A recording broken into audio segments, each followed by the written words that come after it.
23일 목요일 오늘의 주요 뉴스입니다. 뉴욕 증시가 혼조세를 이어갔습니다. 장 초반 큰 폭의 하락세를 보이던 3대 지수는 장 막판 미국 FOMC 의사록이 공개되면서 낙폭을 대부분 만회했습니다. QE3 기대감에 다우지수만 소폭 내렸고 나스닥과 S&P 500 지수는 강보합에 마감했습니다. 유럽 증시가 큰 폭으로 반락했습니다. 한동안 잠잠했던 그리스에 대한 우려가 재부각된 데 따른 것입니다.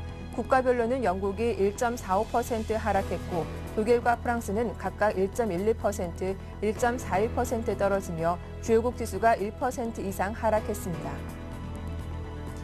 국제유가는 미국 원유 보유고가 예상보다 큰 폭으로 감소하고 3차 양적 완화 조치 가능성도 높아져 상승 마감했습니다. 전날보다 42센트 오른 97달러 26센트에 거래를 마쳤습니다. 그리스가 다음 주 중 117억 유로에 이르는 추가 재정 긴축안을 마련하기로 했습니다. 장클로드 융커 유로그룹 의장은 이를 마지막 기회라며 압박을 가하면서도 긴축 시한 연장과 3차 구제금융 지원 가능성을 언급했습니다. 많은 연방준비제도 위원들이 지난 FOMC 통화회의에서 추가 부양책 필요성을 거론한 것으로 나타났습니다. 회의록에 따르면 많은 연준 위원들은 미국 경제가 지속적인 개선 신호를 보이지 않을 경우 추가 부양책이 필요하다고 의견을 밝혔습니다.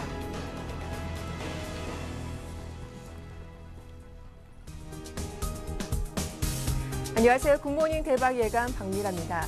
사그라졌던 QE3 기대감에 불이 지펴지면서 뉴욕 증시는 급락을 피하게 됐습니다. 유럽 주요국 증시가 1%대로 하락한 것에 비하면 뉴욕 3대 지수는 낙폭을 줄이면서 보합권 내에서 혼조세로 거래를 마쳤는데요. 이 3차 양적 완화에 대한 기대감은 높아졌지만 앞으로 가야 할 길이 험난한 만큼 보다 조심스러운 행보도 필요하겠죠. 간밤 어떤 이슈들이 나왔는지 지금부터 차근차근 분석을 해드리겠습니다. 글로벌 핫이슈 인백스 투자자문의 이현민 본부장과 함께하겠습니다. 안녕하세요. 네, 안녕하십니까. 네, 간밤 FOMC 의사록이 공개됐습니다. 예상과 달랐다라는 말을 할 수 있을 것 같은데요. 확실히 지난 FOMC는 비둘기파적인 성향이 강해진 것 같습니다. 추가 부양책에 대한 필요성이 언급됐죠. 그렇습니다. 표면적으로 그 내용만 보면 네. 앵커께서 말씀하신 대로 그 가능성은 상당히 높게 의사록에서 현재 지적이 됐습니다.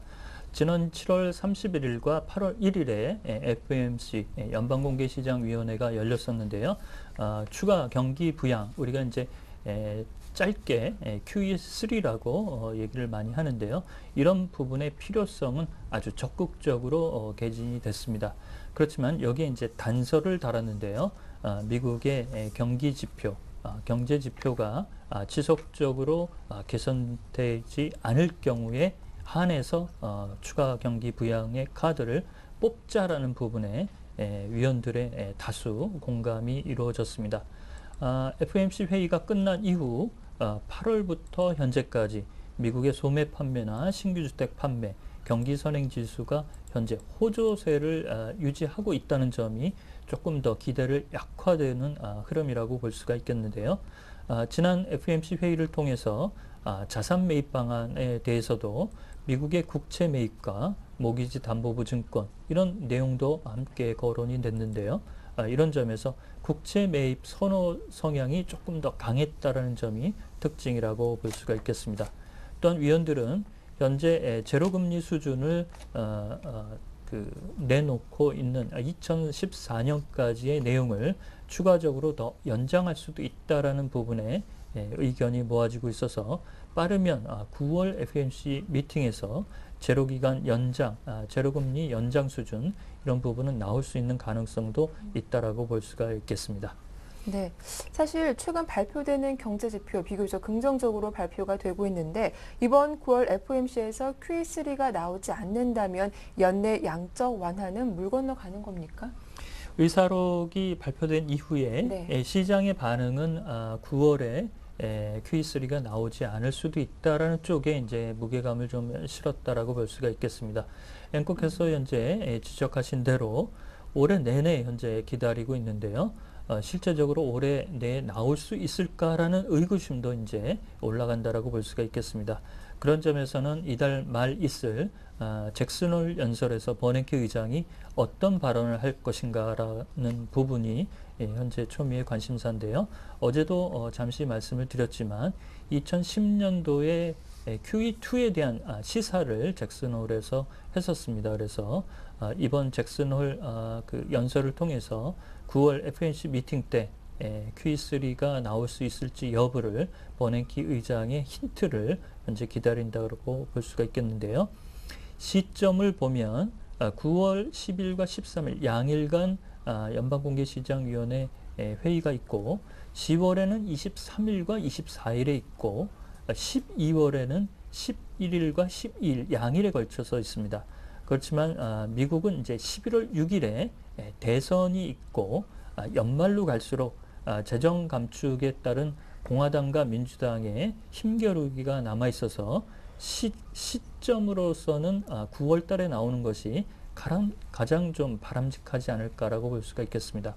그렇지만 시점에 이점이 있지만 현재 경기 지표가 조금 더 상방향성으로 돌아서고 있다는 부분이 버냉키 의장이 답답한 속내를 드러낼 것으로 잭슨홀에서 현재 점쳐진다고 볼 수가 있겠습니다. 네, 다음은 장클로드 융커 유로그룹 의장이 마지막 기회다라고는 했지만 그리스의 이 긴축 시한 연장 가능성을 시사하기도 했습니다. 그리스도 다음 주 중으로 117억 유로의 긴축안을 확정하겠다고 약속을 한 바 있는데요. 그리스 관련된 이슈들 좀 자세하게 전해주시죠. 그렇습니다. 융커 의장은 앞서도 말씀을 드렸듯이 다소 유연한 입장이죠. 독일이 가장 현재 반대 입장을 가져가고 있고요. 아테네에서 장클로드 융커 EU 상임 의장이 안토니스 사마라스 그리스 총리와 회담을 갖고 기자회견을 가졌습니다. 융커 의장은 그리스의 긴축의 연장 요구에 대해서 9월에 나올 트로이카의 실사 보고서 내용을 준용하겠다라는 입장을 밝혔고요. 또한 그리스가 최근 시장의 신뢰를 좀 얻지 못하고 있어서 시장 신뢰 회복을 위해서는 이번이 마지막 기회라는 점을 강력히 시사를 했습니다. 사마라스 총리는 다음 주 중에 현재 긴축안의 세부한 일정이 진통을 겪고 있는데요. 115억 내지 117억 유로 규모의 긴축안의 세부안 도출을 마무리하겠다라고 융커 의장에게 전달을 했습니다. 또한 옛 그리스 화폐인 드라크마의 복귀는 없을 것이다. 이렇게 얘기를 함으로써 이른바 그렉시트 가능성에 대한 부분을 일축한 내용도 특징이라고 볼 수가 있겠습니다. 네, 간밤 이렇게 유로그룹과 그리스가 만났고 이제 이어서 독일과 프랑스, 그리스 이렇게 3국이 돌아가면서 회담을 가질 텐데요. 이제 가장 먼저 중요한 것이 독일과의 만남입니다. 24일 메르켈 총리와의 회담은 어떻게 전망하시는지 궁금한데요. 네, 메르켈 총리가 22일 날 기자회견을 가졌습니다. 그 사마라스 총리와의 회담 전에 이 내용에 대한 힌트를 흘렸는데요.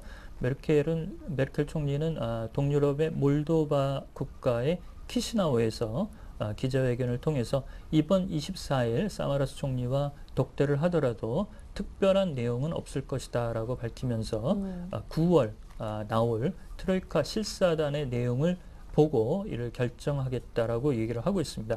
현재 독일에서는 현재 집권당인 기독민주당의 일부 위원은 현재 긴축 연장을 검토할 수 있다라는 입장이지만 연정 파트너인 기독사회당 쪽은 아주 완강히 현재 반대를 하고 있고요. 긴축 연장 이런 부분에 대해서 현재 반대를 하는 국가는 독일을 비롯해서 네덜란드와 핀란드, 에스토니아와 슬로바키아, 오스트리아가 현재 반대를 하고 있습니다. 그래서 그리스 입장에서는 독일의 벽을 넘는 것이 가장 현재 큰 관건이라고 볼 수가 있겠습니다. 네, 이어서 미국의 경제 지표도 정리를 해보겠습니다. 미국의 지난달 기존 주택 판매와 판매 가격이 반등했습니다. 하지만 예상보다는 부진한 것으로 해석이 되는데요. 이 내용도 한번 살펴봐 주시죠. 네, 기존 주택 판매가 2.3% 증가한 수치가 나왔지만 시장 예상치에는 조금 미달을 했습니다.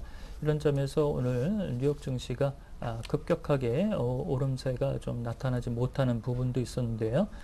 기존 주택 판매 수치는 7월에 연간 기준으로 447만 채를 기록을 했고요. 6월 대비해서는 2.3%가 이제 는 수치가 나왔습니다. 시장 예상치는 450만 채 정도를 현재 예상을 했는데 실질적인 내용은 447만 채로 집계가 됐습니다. 그 13개월 현재 추세를 보면 기존 주택 판매는 꾸준하게 현재 늘어나는 상향성을 현재 가지고 있다는 점을 좀 현재 그 특징이라고 볼 수가 있겠고요. 올해 들어서만 해도 기존 주택 판매의 상승률은 8.6%가 현재 늘어나고 있다는 측면을 말씀을 드릴 수가 있겠습니다. 기존 주택 판매는 고가 주택 판매가 조금 더 현재 활성화되면서 평균 가격은 18만 7,300만 달러로 집계가 됐는데요. 주택 재고는 현재 240만 채 정도 수준으로 현재 집계가 되고 있는 상태입니다. 예. 이어서 이집트 소식인데요. 이집트가 IMF에 구제 금융을 신청했다고 하죠. 네. 새로운 그 자유선거를 통해서 네.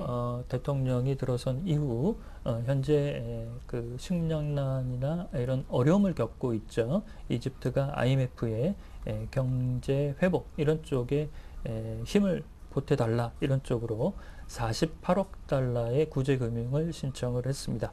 신임 무하마드 무르시 대통령은 경제 재건에 필요한 자금을 지원을 해달라고 요청을 했는데요.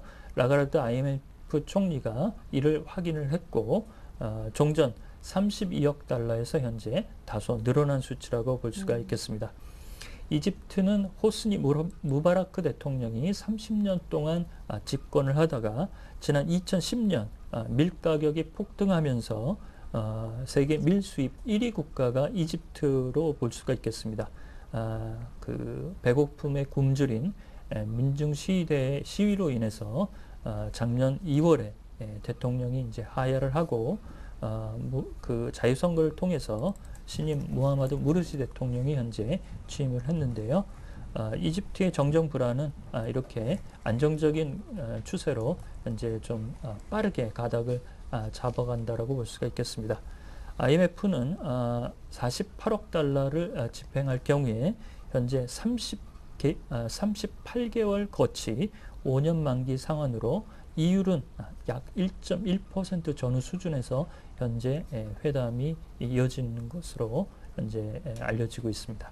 네, 최근 이란과 불법 금융거래 이슈가 세계 부각되기도 했었는데요. 영국의 로얄 뱅크 오브 스코틀랜드가 스탠다드 차터드에 이어서 대이란 제재안을 위반한 혐의로 미국 규제당국의 조사를 받고 있다는 소식도 들어왔더라고요. 네, 줄줄이 사탕으로 네. 엮이고 있는데 계속 특징적인 부분은 영국의 은행들이 현재 계속 이란과의 거래 불법 문제 이런 쪽으로 현재 그 지적을 받고 있죠. 지난번에 스탠다드 차터드도 뉴욕주 금융당국의 내사를 받다가 벌금을 내겠다라고 조기 합의를 했습니다. 그러면서 뉴욕주 금융당국에 3억 4천만 달러의 벌금을 자진 납부하겠다는 의사를 밝혔는데요. 영국의 로얄 뱅크 오브 스코틀랜드도 이란과의 불법 거래가 있다라고 미국의 연준에 자진 신고하면서 현재 내사를 받고 있는 상태입니다. 현재 미국의 연준은 이 밖에도 독일의 코메르스방크와 일본의 스미토 미스 은행에 대해서도 이란과의 불법 거래 내역에 대해서 추적 조사를 하고 있는데요. 영국의 로얄 뱅크 오브 스코틀랜드도 이 스탠다드 차트드와 비슷한 이런 흐름으로 벌금을 내는 형량으로 조기 마무리 가닥을 잡지 않을까라고 볼 수가 있겠습니다. 네, 말씀 잘 들었습니다. 글로벌 핫이슈 지금까지 인백스 투자자문의 이현민 본부장과 함께했습니다. 도움 말씀 고맙습니다.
네, 글로벌 증시 마감에 따른 오늘 국내 증시 영향과 함께 전일장 이슈들 정리해 보겠습니다. 두 분과 함께 할 텐데요. 샘플러스 이상로 전문위원과 와이즈인베스트 심기현 대표님 나오셨습니다. 안녕하세요. 네, 반갑습니다. 예, 먼저 글로벌 증시 마감 상황부터 살펴보겠습니다. 심기현 대표님, 유럽 주요국 증시는 1%대로 크게 하락세를 보였지만 뉴욕 증시는 좀 분위기가 달랐습니다. 장 막판 들어서 낙폭을 크게 줄였던데 어떻게 마감됐습니까? 네, 뉴욕 증시 같은 경우에는 혼조세 마감을 하였습니다. 전체적으로 투자 심리가 상당히 좀 불안하였지만은 장 막판 어느 정도 호재성 재료에 따라 갖고 투자 심리가 좀 개선되는 모습 보였다라고 정리해드리겠고, 다우 지수는 전일 대비 30.82포인트 하락했습니다. 0.23% 하락한 13,172.76을 기록을 하였고, 반면에 나스닥 지수 같은 경우에는 6.42%포인트 올랐습니다. 0.21% 상승한 3,073.67을 기록을 하였습니다. S&P 500 지수 역시나 전일 대비 0.32포인트, 0.02% 소폭 상승한 1,413.49를 기록을 하였고, 그리스 총리와 그리고 유로 그룹 의장이 만나면서 마지막 기회라는 그러한 얘기를 하였습니다. 따라서 2차 금융에 대한 계속적인 연장 시한에 따른 기대가 작용했다라고 정리해 드릴 수가 있었는데, 또한 오후 들어서 연방준비제도가 발표한 FOMC 의사록에서 3차 양적 완화라든가 초저금리 유지 시한 연장 등을 포함한 여러 가지 약간의 좀 대책을 비롯한 좀 강한 의지가 어느 정도 내비쳤기 때문에 장마판 어느 정도 낙폭을 줄였다라고 정리해 드리겠고, 유럽 증시 같은 경우에는 하락세로 그대로 마감하는 모습 보였습니다. 범유럽권 지수인 스톡스 유로 600 지수는 전일 대비 1.24% 하락한 269.1을 기록을 하였고, 국가별로는 영국 지수가 1.45% 하락, 그리고 독일과 프랑스가 각각 1.1%, 1.4%대 하락세 보였습니다. 이탈리아와 스페인의 지수도 역시나 하락세 보였는데, 이탈리아가 1.09%, 스페인이 2.85% 하락 흐름 보이면서 전체적으로 유럽 증시는 약간 투자심이 불안에 따른 우려감으로 하락하였지만은 뉴욕 증시는 장 막판에 어느 정도 혼조 양상 보였다라고 정리해 드릴 수가 있겠습니다. 네, 이 국내 코스피 지수만 봐도 나흘째 조정 장세가 이어지고 있는데요. 그런 이런 3차 양적 완화에 대한 기대감, 오늘 국내 증시 좀 긍정적으로 작용할 수 있을까요? 네, 일단 뭐 미국 증시 보시면 네. FOMC 의사록 발표에 낙폭을 크게 축소를 시키는 모습 나타났습니다. 그리고 애플의 주가를 한번 더 보시더라도 1.9% 정도 상승을 하면서 668달러로 마감을 했는데요. 일단은 국내 증시 같은 경우에는 어제와 오늘이 사뭇 다른 느낌이라고 조금 정리를 해드릴 수가 있을 것 같고요. 네. 그래서 어제 일단 지금 같은 경우는 1917포인트 정도에서 지지가 어느 정도 나오면서 다시금 낙폭을 어제 축소하는 모습을 나타냈는데요. 오늘도 지금 시장 분위기로는 한 번 더 작은 박수권을 이룰 수도 있다는 예상을 조금씩 해볼 수도 있겠습니다. 그래서 그런 부분은 꼭 참고를 하시자 말씀을 드리겠고요. 그래서 일단은 지지점이 한 1917포인트 정도 되는데요. 그래서 하방으로 내려가더라도 이 부분에서 다시 한 번 더 지지선이 나오는지를 여부를 한번 꼭 체크를 한번 해보셔야 될 것 같고요. 그리고 대신 상방 같은 경우에는 어느 정도의 지금 같은 경우에는 추가적인 탄력 자체가 조금은 부족하지 않나, 그렇게 말씀을 드릴 수가 있겠습니다. 그래서 미국 증시 같은 경우에는 어느 정도의 오바마 재선 문제도 있고요. 그런 문제 자체가 계속적으로 주가 자체를 올리려는 시도는 있는데요. 지금 글로벌 증시 자체가 그렇게 많이 올라가지 못하면서 어느 정도는 미국만이 독자적으로 올라가는 형상을 조금 하고 있는 모습 자체가 약간은 조금 불안한 마음도 떨칠 수가 없다, 그렇게 말씀을 좀 드리겠습니다. 그래서 일단은 하방으로는 1917포인트 정도를 좀 생각을 한번 해보시고, 대신 위로는 1950포인트 정도에서 저항선이 조금 이루어지지 않겠나, 그래서 작은 박수권도 조금 생각을 해보시자, 그렇게 말씀을 드리겠습니다. 하지만 뭐 강하게 뭐 돌파를 시도를 한다거나 아니면 하방 이탈을 강하게 시도를 한다면 그때는 어느 정도의 비중 조절을 좀 하시는 게 좋을 것 같습니다. 네, 어제 좀 지지를 받았던 120일 이동 평균선, 오늘도 과연 지지가 이어지는지 한번 잘 체크를 해보자라는 말씀을 해주셨습니다. 이어서 어제장 마감 상황 정리를 해볼 텐데요. 코스피는 나흘째 조정 장세가 이어지고 있지만 코스닥 분위기는 좀 다른 것 같아요, 심기현 대표님. 네, 우선은 뭐 코스피와 코스닥 계속적으로 다른 방향성으로 현재 가고 있다라고 정리해 드릴 수가 있는데, 코스피는 하락, 그리고 코스닥은 상승세 마감하였습니다. 코스피 전일장 같은 경우에는 8포인트 하락한 1935.19에서 마감하는 모습 보였고, 코스닥은 반대로 상승 흐름 보이면서 1.1포인트 0.24% 상승한 492.89에서 마감하는 모습 보였습니다. 거래소 같은 경우에는 기관의 이틀째 매도 우위가 계속적으로 좀 부담감 작용을 하는데, 기간 전일장 1620억 원 넘는 순매도 보였지만은 외국인은 계속적으로 사주는 모습 보이면서 1,880억 원 매수, 그리고 개인 같은 경우에도 반대로 매도세 보이면서 90억 원 매도 보이면서 전체적으로 이 거래소 시장에서 외국인만 좀 사주고 있는 그런 형태는 계속적으로 이어지고 있다고 정리해 드리겠고, 코스닥은 9거래 연속 상승 흐름 보이면서 계속적으로 상승폭은 좀 제한되지만은 상승 흐름을 이어가고 있는 모습 보이고 있습니다. 역시나 기관과 외국인 동반 순매수에 따른 기대감 작용하였고, 반대로 개인 같은 경우에는 112억 원 순매도 보이면서 전체적으로 코스피와 코스닥 최근의 흐름과 조금은 좀 동조되는 양상 계속적으로 이어지고 있다라고 말씀드릴 수가 있겠습니다. 네, 이어서 어제 코스피 업종별 흐름도 한번 정리를 해보도록 하겠습니다. 어느 업종이 강했고 약했는지 분석해 주시죠. 네, 우선은 상승한 업종 같은 경우에는 통신업종이 눈에 띕니다. 장 초반만 하느라도 좀 비교적 큰 폭의 하락세 보였던 통신업종, 장 막판에 어느 정도 개선되는, 투자 심리가 개선되는 모습 보이면서 상승 마감을 하였고, 그 밖에 전기가스 업종, 의약품 업종, 보험 업종, 약간의 경기 방어주 성격 짙은 그러한 업종군들이 그래도 조금 투자 심리가 개선이 되면서 상승세로 마감하는 모습 보였습니다. 하지만 경기 민감 업종 쪽으로는 좀 비교적 큰 폭의 하락세 나왔는데, 먼저 건설과 전기전자 업종이 상대적인 큰 폭의 하락세 보였습니다. 아무래도 수급 불안이라든가 대외적인 여러 가지 이슈가 약간의 좀 불안감이 다시 한번 확산되면서 우려감이 커졌다라고 정리해 드릴 수가 있겠고, 그 밖에 운수창고 업종, 섬유의복 업종, 기계, 증권 업종도 약세 흐름으로 마감하는 모습 보였습니다. 시총 상위 종목군들의 흐름 말씀드리면은 삼성전자가 1.4%대 하락세로 어제장 마감을 했습니다. 포스코 마찬가지로 0.9% 하락, 현대모비스 0.7% 하락, 그리고 현대중공업이 2.7%, S오일이 0.9% 하락 흐름 보였지만은 반대로 현대차와 기아차는 강했습니다. 0.4%대 현대차, 그리고 기아차가 0.5% 상승, 그리고 신한지주가 0.1%대, SK이노베이션이 0.8%, LG 디스플레이가 1.1%대 상승 흐름 보이면서 자동차 업종과 그리고 F과 관련된 이슈 있는 종목 쪽으로는 상승 탄력도 나왔다라고 정리해 드리겠습니다. 네, 이렇게 코스피 업종별 흐름 정리를 해봤는데요. 이 가운데 눈에 띄는 종목이 있었다면 어떤 종목이 있었습니까? 예, 일단 포스코를 한번 확인을 해보시는 게 좋을 것 같은데요. 네. 그래서 일단 코스피 쪽에서는 포스코하고 한국가스공사를 말씀을 드릴 건데, 일단 두 종목을 준비한 이유는 일단 포스코를 같이 한번 보시면요. 일단 철강 업종에 대해서 어느 정도 업황 자체 기대감에 올랐다, 그렇게 말씀을 드렸었고요. 대신에 지금 어제 같은 경우에 좀 조정이 나왔습니다. 그런 모습 자체가 과연 지금 뭐 시장 분위기 추이상으로는요, 만약에 다시금 1950을 돌파하려면 뒤처져 있는 업종들이죠. 철강이나 기계업종 같은 경우가 어느 정도 좀 상승을 해줘야지, 상승 모멘텀이 생겨야지 다시금 돌파를 할 수 있을 것 같은데, 그런 부분 자체가 조금은 걱정되는 부분이다, 그렇게 좀 말씀을 드릴게요. 그래서 긍정적인 부분보다는 오늘 조금 부정적인 시각으로 한번 좀 보도록 하겠습니다. 그래서 포스코 같은 경우에도 오늘 어느 정도의 반등이 조금 나와주면 좋은 자리다, 그렇게 말씀을 드릴 수가 있겠고요.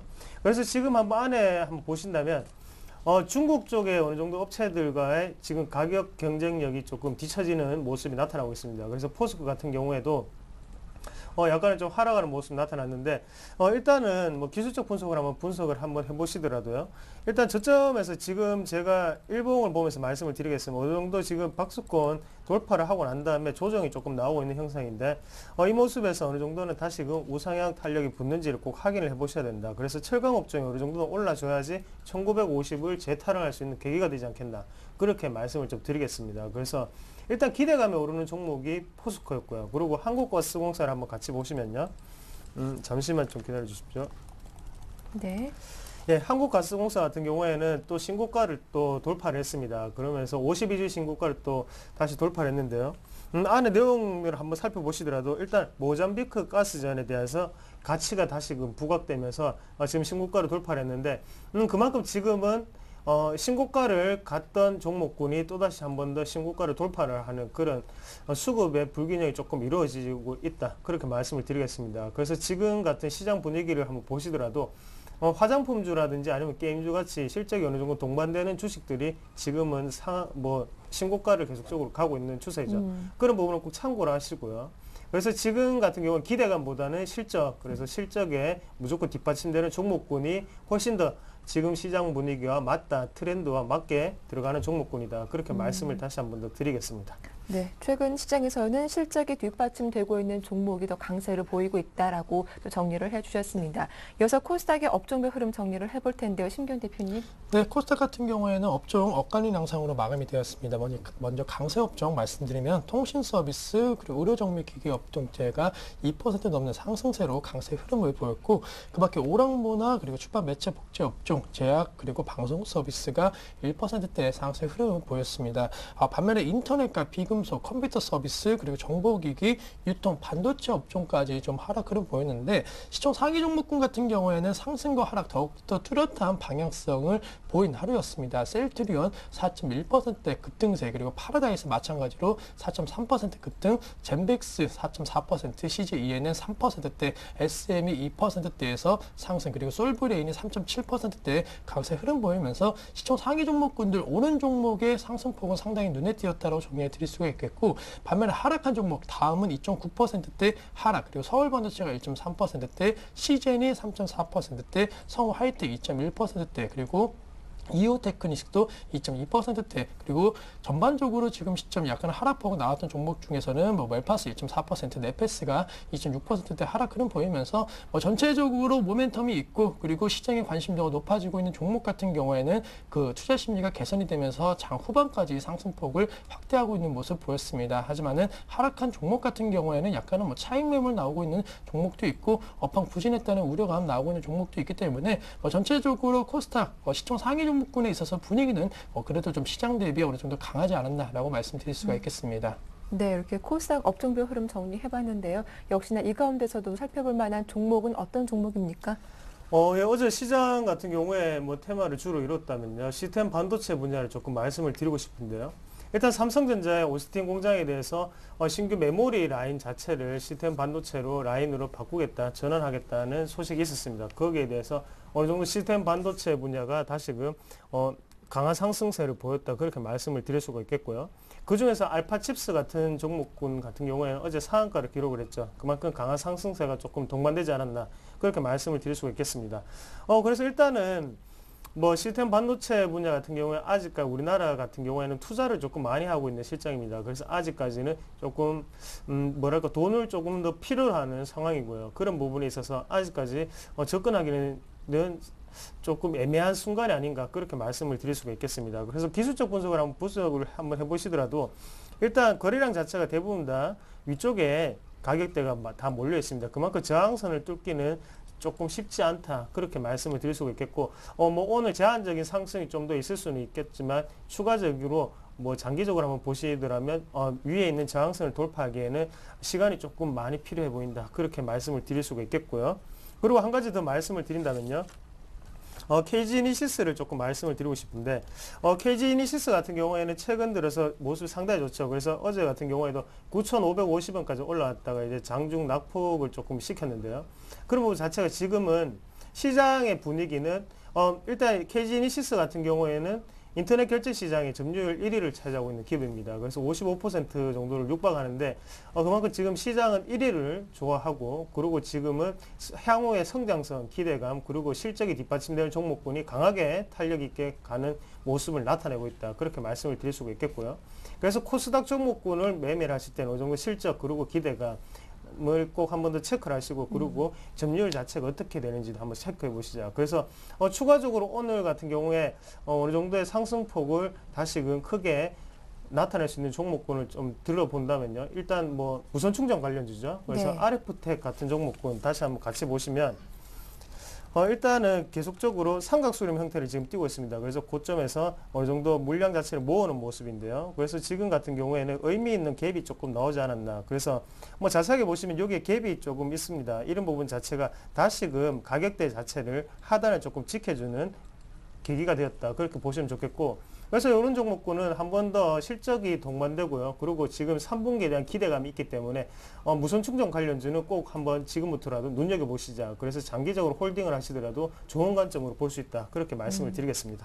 네, 이어서 코스피 쪽 매매 동향 정리를 해보겠습니다. 전차 군단에 대한 외국인의 매수세가 지속되고 있는 것 같은데 구체적으로 어떤 종목들 사고 팔았습니까? 네, 말씀해 주셨던 대로 기아차와 현대차에 대해서 매수세 좀 강화되었고 또 LG 디스플레이와 그리고 LG 전자에 대해서 강한 매수세 보였습니다. LG 디스플레이에 대해서 외국인 가장 매수 금액 보이면서 300억 원 넘는 매수세 보였고 기아차에 대해서 230억 원대, 현대차 210억 원대, 그리고 LG전자 역시나 210억 원대 매수 보였습니다. 특징적인 거 KT에 대해서 293억 원 매수세 보였는데 유통업체들의 이 통신사업 진출 기대감이 작용하면서 KT에 어느 정도 매수세를 이끌어줬다. 또한 기관 같은 경우에는 SBS, NHN, SK텔레콤, 아시아나항공, GS 여러 업종에 대해서 좀 매수를 보였다는 특징이 있다로 정리해드리겠고 매도 상위 종목군들 외국인 다시 한번 삼성전자 파는 모습 보였습니다. 삼성전자에 대해서 550억 원 매도 우위 보였다는 점 다시 한번 삼성전자의 주가 방향성 확인하자라고 정리해드리겠고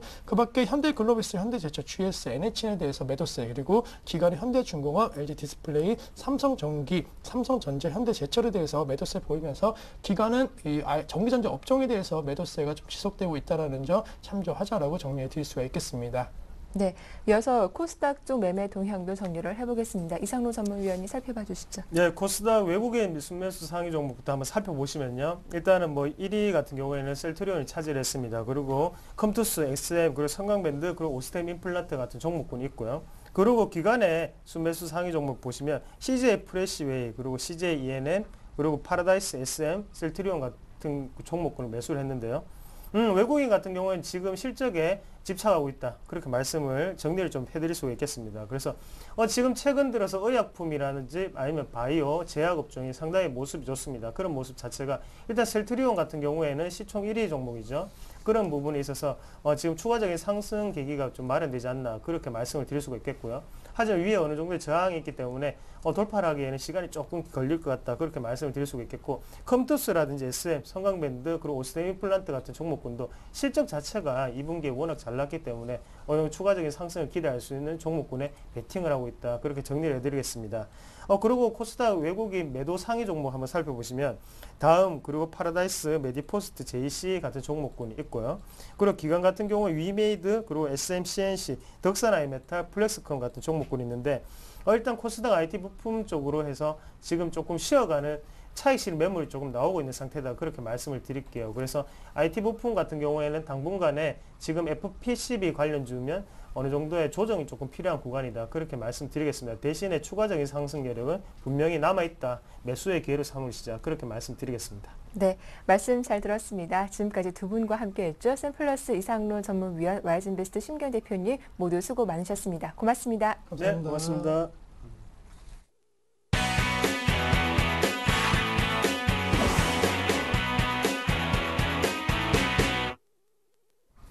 네, 어제 이슈가 됐던 종목을 찾아보고 자세한 매매 전략도 들어보겠습니다. 샘플러스 김형근 전문위원과 함께하죠. 안녕하세요.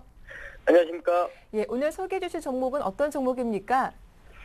예, 오늘 점검을 할 종목은 이제 홈플러스에서 KT와 손을 잡고 MVNO 사업에 좀 진출한다는 이러한 이슈를 가지고 있는 KT라는 종목을 좀 점검해 보도록 하겠습니다. 최근에 지금 통신주들의 약진이 상당히 좀 눈에 띄고 있는데 저희 KT 같은 경우도 상당히 좀 외국인들의 매수세도 좀 눈에 띄는 모습인데요. 아까 말씀드린 홈플러스가 MVNO 사업의 시장에 진출을 한다. 이러한 부분을 좀 보자면 바로 이제 MVNO 사업이라는 건 이동통신 재판매를 얘기하는 건데요. 이런 기존의 통신사들의 통신망을 이용해서 빌려서 그러니까 그런 서비스를 하게 되는 거죠. 고객들에게. 그래서 홈플러스에서 이런 KT 통신망을 이용해서 통신 서비스를 하는 그런 사업에 진출하게 되는데 좀 기존의 통신 요금보다 저렴하게 공급이 되는 거죠. 우리가 일반적인 통신 요금보다 한 30% 정도 가량 저렴하게 이제 서비스를 하기 때문에 흔히 이제 알뜰폰이라고 이렇게 불리고 있는데요. 이 부분을 통해서 어떻게 보면 이런 MVNO 사업자들이 좀 많아지게 되면 통신업체에서 좀 가입자들을 뺏기지 않나 이러한 부분을 좀 생각할 수 있겠지만 사실상 보면 KT는 이번 계기로 해서 비통신 사업 성장의 발판을 좀 마련하고자 하는 그런 부분을 진행을 하고 있습니다. 왜냐하면 그 이유를 좀 보자면 어쨌든 그런 그 알뜰폰을 이용하게 되는 가입자를 보면 아르프, 즉 가입자당 평균 매출이죠. 그 부분이 좀 낮은 고객들이 좀 이용을 하게 될 겁니다. 그러다 보니까 오히려 KT 입장에서는 그러한 낮은 고객들을 마케팅 비용 지출 없이 유치를 하게 되는 그런 효과를 좀 누리게 된다는 거죠. 그래서 이제 이러한 부분들을 봤을 때 KT에게도 분명히 좀 좋은 영향이라 호재로 좀 볼 수 있다 이렇게 좀 판단할 수 있을 것 같습니다. MVNO 가입자 이제 증가 속도가 또 빨라지게 되면 당연히 이제 저가 요금제 고객이 좀 많아지게 되는 거죠. 그렇다 보면 정부에서 계속해서 통신 요금이나 압력이 좀 있는 그런 부분이 있는데 그 부분도 좀 완화가 될 전망입니다. 그래서 동사에는 좀 좋은 영향을 줄 거라고 보고 있고요. 그리고 얼마 전에 이제 조직 개편한 부분, 이 부분도 상당히 긍정적으로 좀 볼 수 있습니다. 유무선 조직 통합, 그리고 뭐 미디어 컨텐츠라든가 위성, 부동산 사업 분사, 이러한 조직 개편을 좀 단행을 좀 했는데 사실상 어떤 실적적인 측면이라기보다는 이런 유무선 사업 부분의 통합을 통해서 영업조직 재편이라든가 또 상품의 경쟁력의 강점 이런 부분을 살리면서 더 좀 한 단계 더 진보할 수 있는 그러한 부분이고요. 또 미디어 컨텐츠라든가 위성, 또 부동산 분야 이러한 전문회사 설립을 통해서 새로운 성장의 기회 그리고 이제 전문성을 좀 확보한다는 그런 의미가 있는 거죠. 그래서 얼마 전에 단행했던 조직 개편의 이 부분도 상당히 긍정적으로 좀 해석이 되고요. 그리고 7월달 이후에 지금 LTE 가입자가 본격적으로 좀 증가 중에 있습니다. 현재 주가 상태를 보시면 아시겠지만 이러한 호재들이 계속 좀 반영이 돼가고 있는 그러한 과정이죠. 차근차근 이렇게 상승을 하고 있는 이러한 모습인데요. 그리고 또 한 가지 더 동사 같은 경우 대표적인 또 배당 메리트가 있는 종목이죠. 올해 같은 경우 지금 최소 배당금 2,000원 이상으로 좀 확정을 한 상태입니다.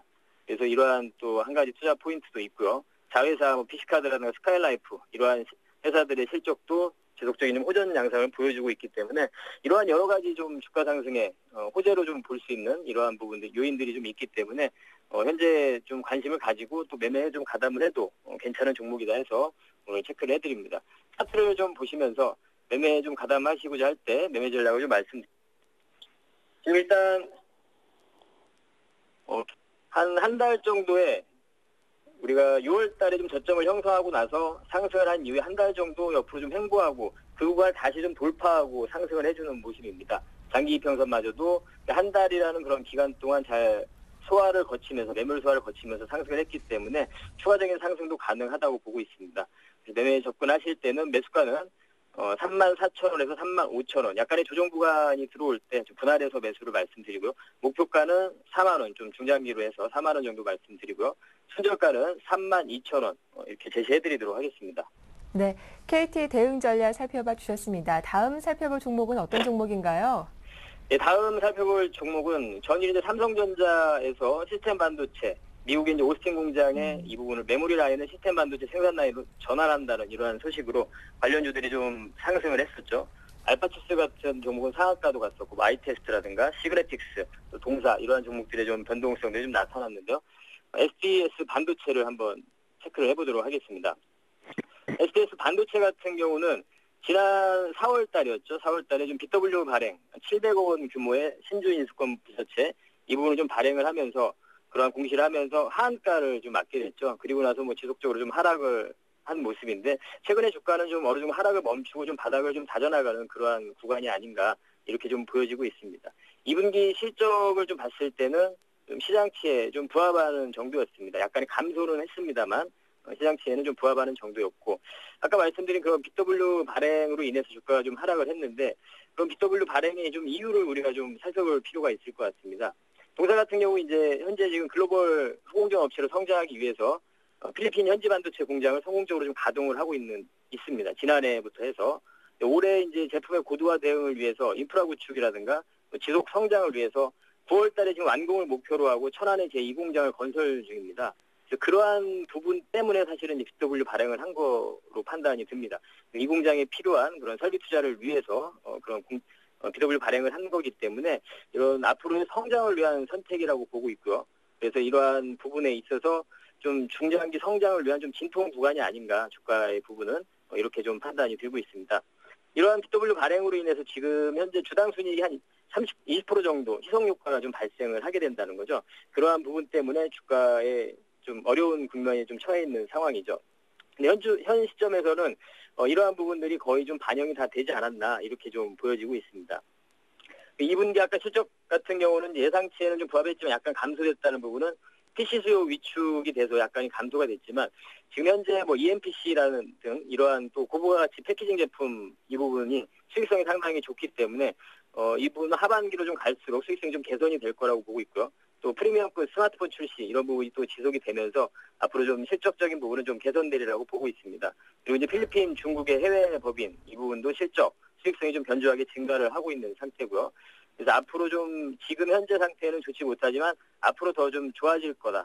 이러한 기대감을 좀 분명히 가질 수 있는 그러한 종목입니다. 그리고 아까 말씀드린 공장이 좀 완료가 된다면 생산 능력은 이전보다 한 30% 정도까지도 성장할 전망이기 때문에 좀 중장기적인 시각을 가지고 좀 접근이 가능하지 않나 이런 판단을 해봅니다.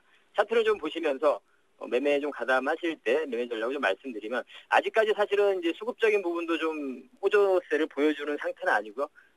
현재 상태에서는 조금은 약간 매매에 가담하신다면 조금 일찍 가담을 하게 되는 이러한 부분도 좀 분명히 있을 수 있습니다. 하지만 중장기 관점에서 좀 접근을 하신다면 추후에 좀 좋은 결과가 있을 것 같습니다. 매매에 가담하실 때 매매 전략을 말씀드리면 6,000원에서 6,100원 사이에서 매수 밴드를 말씀드리고요. 목표가는 좀 중기적으로 봐서 한 8,000원 정도, 그리고 손절가는 5,000원 이렇게 제시해드리도록 하겠습니다. 네, 대응 전략 잘 들었습니다. 고맙습니다. 예, 감사합니다. 네, 지금까지 샘플러스 김형근 전문위원과 함께했습니다.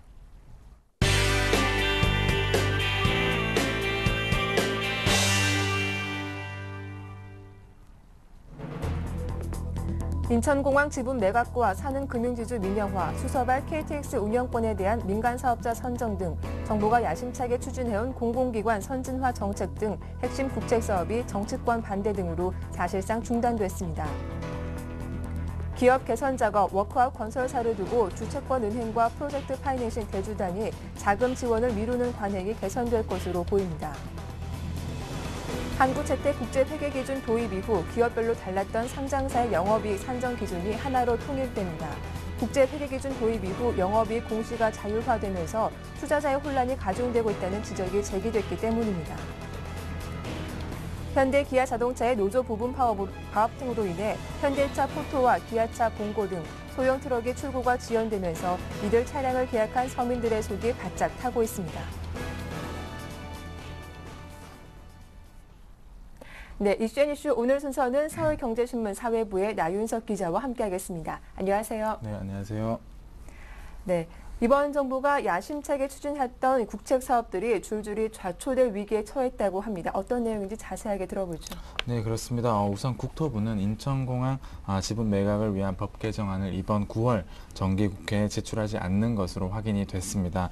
연말 대통령 선거를 앞두고 정치권과 힘겨루기를 해봐야 이득이 될 게 없다는 판단 때문인데요. 또 인천공항 지분 매각과 달리 법 개정이 필요 없는 수서발 KTX 경쟁세대 도입 역시 산 넘어 산이기는 마찬가지입니다. 국토부는 상반기 중에 민간 사업자를 선정한다는 방침을 세웠지만 여당과 시민단체들의 반발에 부딪혀 지난 4월 이를 철회했었는데요. 대선 이후 들어설 차기 정권의 성향이나 여론의 향배에 따라 정책 자체가 폐기될 것이라는 전망도 흘러나오고 있습니다. 올해 증시 상장을 목표로 한 사는 금융지주 민영화 작업도 지지부진한 상황입니다. 정부는 지난 6월 초 국회에 제출한 채권 지급 보증 동의안이 야당의 강한 반대와 여당의 소극적인 태도로 국회 통과가 어려울 것으로 보고 있습니다. 채권 지급 보증 동의안이 국회를 통과하지 못하면 사는금융은 상장 절차를 진행하는 것이 불가능합니다. 네. 앞으로 워크아웃 건설사가 유동성 부족에 시달리는 경우 주채권 은행과 프로젝트 파이낸싱 대주단이 절반씩 자금을 우선 지원한다고 밝혔습니다. 관련 내용 들어보겠습니다. 네, 그렇습니다. 워크아웃 건설사가 유동성 부족에 처한 경우에 앞으로는 채권 금융기관과 프로젝트 파이낸싱 대주단이 우선 절반씩 자금을 지원한 뒤 사후 정산하기로 했습니다. 또 채권 금융기관과 PF 대주단의 이견을 조정할 별도 기구도 만들어집니다. 이에 따라 채권 금융기관과 PF 대주단이 자금 지원을 서로 미루는 그동안의 핑퐁 금융 관행이 사라지고 워크아웃 건설사가 유동성 부족으로 법정 관리를 신청하는 사례도 줄어들 전망입니다. 가이드라인은 이와 함께 채권 금융기관과 PF 대주단 이견을 조정하기 위한 운영위원회를 구성하고 PF 사업장 처리 방안과 소요자금, 자금 지원 주체에 대한 조정을 담당하도록 했습니다. 위원회는 채권 금융기관과 PF 대주단 대표가 절반씩 참여하며 제적 3분의 2 이상 출석에 출석 3분의 2 이상 찬성으로 조정안을 마련하기로 했습니다. 네, 다음 소식입니다.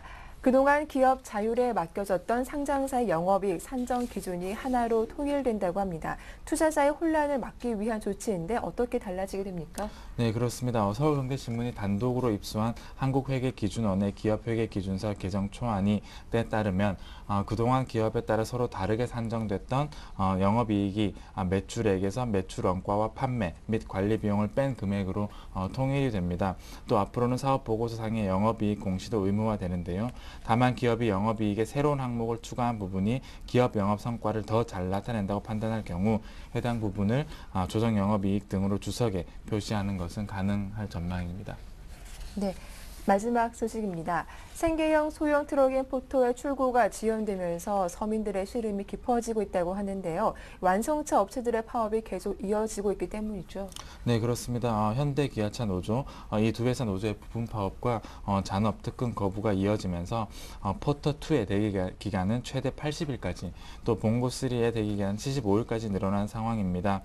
포터와 봉고는 대체제가 없는 차로 국내에서 나오는 동급 트럭은 이 두 차종 뿐인데요. 때문에 계약자는 인도가 지연돼도 기다리는 것 말고는 달리 방법이 없는 그런 상황입니다.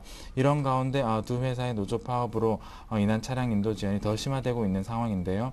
현대차와 기아차 노조는 7월 13일 4시간 부분 파업과 2시간 잔업을 거부하는 내용의 부분 파업을 시작한 이후에 8월 8일 이후로는 거의 매일 부분 파업 또는 잔업 거부를 벌이고 있고 주말 특근 역시 거부하고 있는 상황입니다. 네. 말씀 잘 들었습니다. 이슈앤이슈 지금까지 서울경제신문 사회부의 나윤석 기자와 함께했습니다. 도움 말씀 고맙습니다. 네, 고맙습니다. 네, 굿모닝 대박 예감 1부 순서는 여기서 마치겠습니다. 저희는 잠시 후 2부로 다시 인사드릴게요. 함께해 주셔서 고맙습니다.